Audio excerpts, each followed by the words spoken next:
Dzalikal kitabu, maknanya atau artinya terjemahannya itu adalah Alkitab.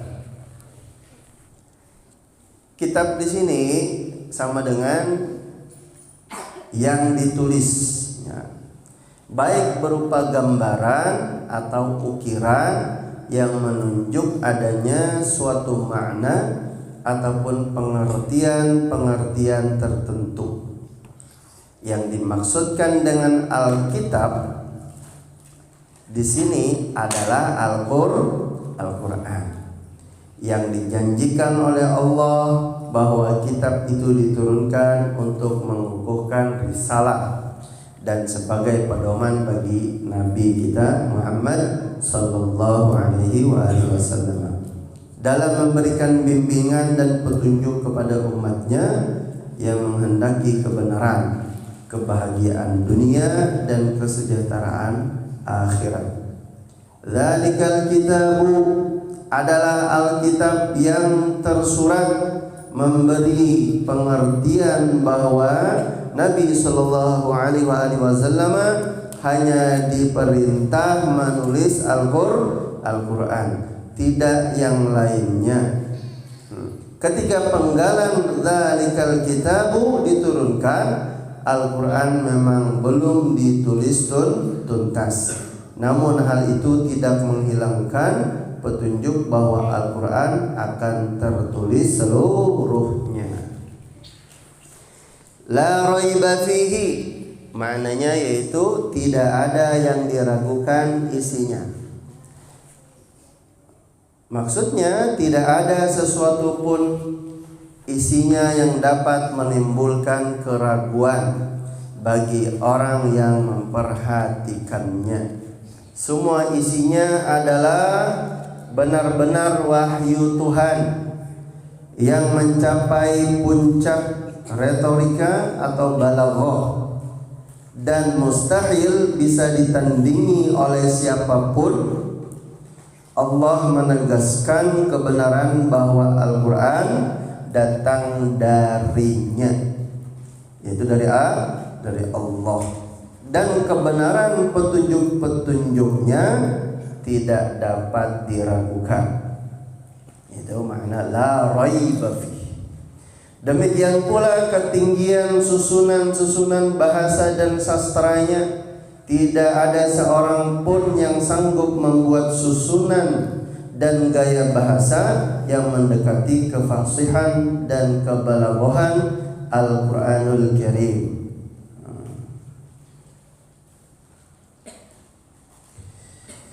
Jika kenyataannya ada orang yang masih ragu terhadap Al-Qur'an, hal itu disebabkan dia tidak memahami hakikat kitab suci tersebut atau karena mata hatinya buta, ya, atau karena hatinya buta, keras kepala dan tidak mau tunduk kepada kebenaran.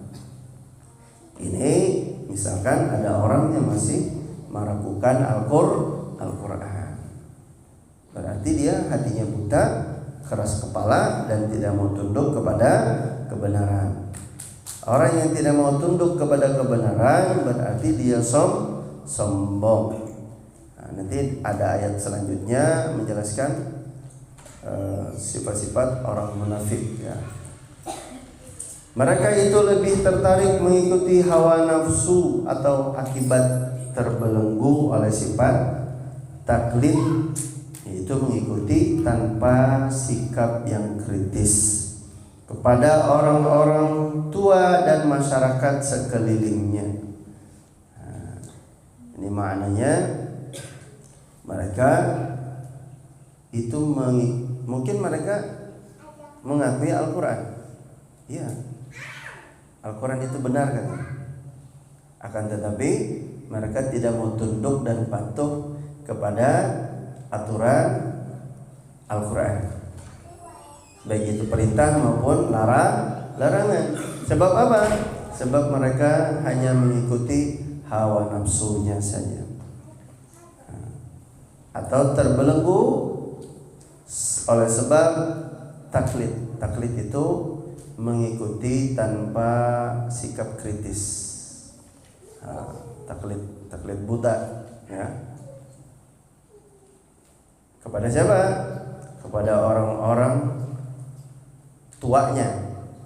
Mungkin di sini maknanya yaitu orang-orang nenek moyangnya, gitu ya. Nanti penjelasannya ke bawah akan lebih luas lagi. Contoh misalnya, nenek moyangnya dulu menyembah berhala, ketika datang perintah untuk menyembah Allah, maka dia tidak mau melepaskan adat istiadatnya untuk menyembah berhala. Misalnya menyembah pohon, menyembah apa lagi? Menyembah lautan, menyembah gunung misalkan. Mereka tidak mau meninggalkan hal itu, tetap mereka menyembah dua. Menyembah Allah dan menyembah apa? Gunung, pohon. Dua sembahannya. Kenapa? Karena mereka mengikuti hawa nafsu. Karena mereka taklid buta kepada nenek moyangnya.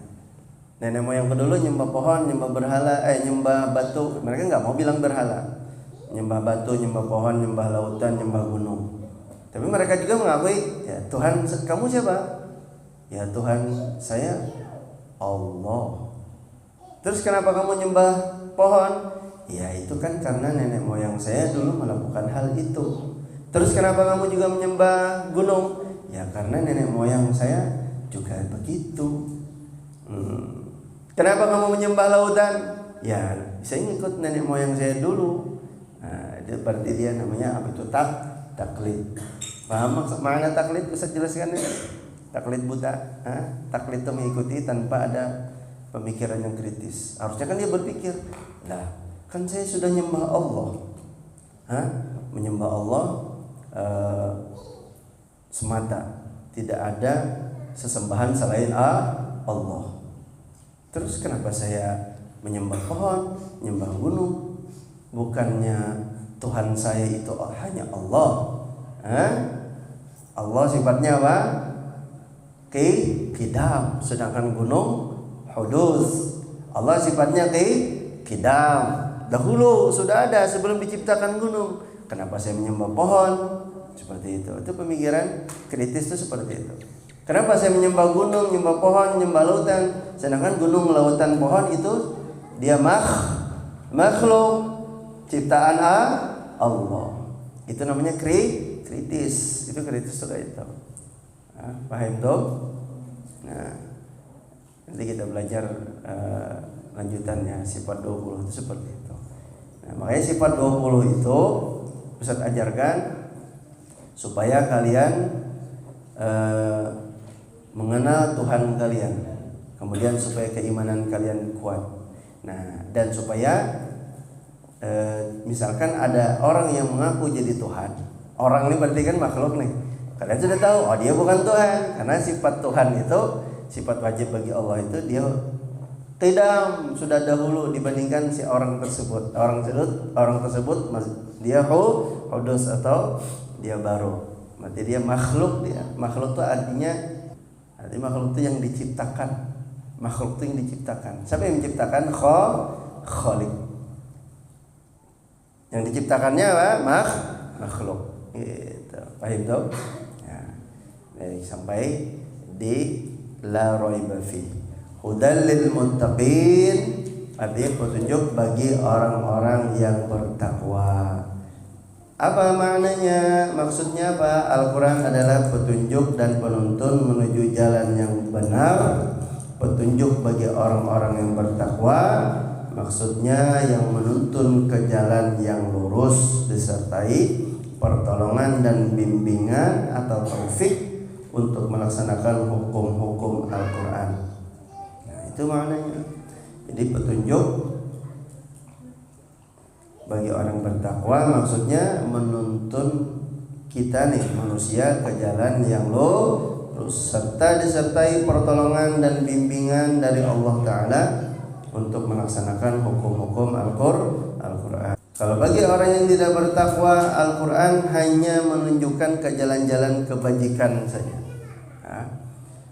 jalan kebaikan aja, tapi tidak ke jalan yang lurus dan tidak ada taufik atau bimbingan untuk melaksanakan hukum-hukumnya. Ya, hanya menjadi petunjuk jalan yang lurus, jalan kebajikan saja. Hukum-hukum di sini kan masalah halal haram, ya kan? Gitu. Mereka terkena penggalan ayatnya saja, hudan linnas, atau petunjuk bagi segenap manusia. Adanya sebagian manusia yang tidak mengambil Al-Quran sebagai petunjuk bukan berarti Al-Quran bukan petunjuk. Adanya sebagian manusia yang tidak mengambil Al-Quran sebagai petunjuk bukan berarti Al-Quran bukan petunjuk. Matahari tetap bersinar walaupun orang buta tidak melihatnya dan tidak bisa memanfaatkan sinarnya yang terang benderang. Sama tuh. Jadi misalkan ada orang yang tidak mengambil Al-Quran sebagai petunjuk, jadi bukan berarti Al-Quran itu bukan petunjuk. Seperti orang buta tidak bisa melihat matahari, tapi matahari tetap bersinar. Penglihatan orang buta tetap gelap.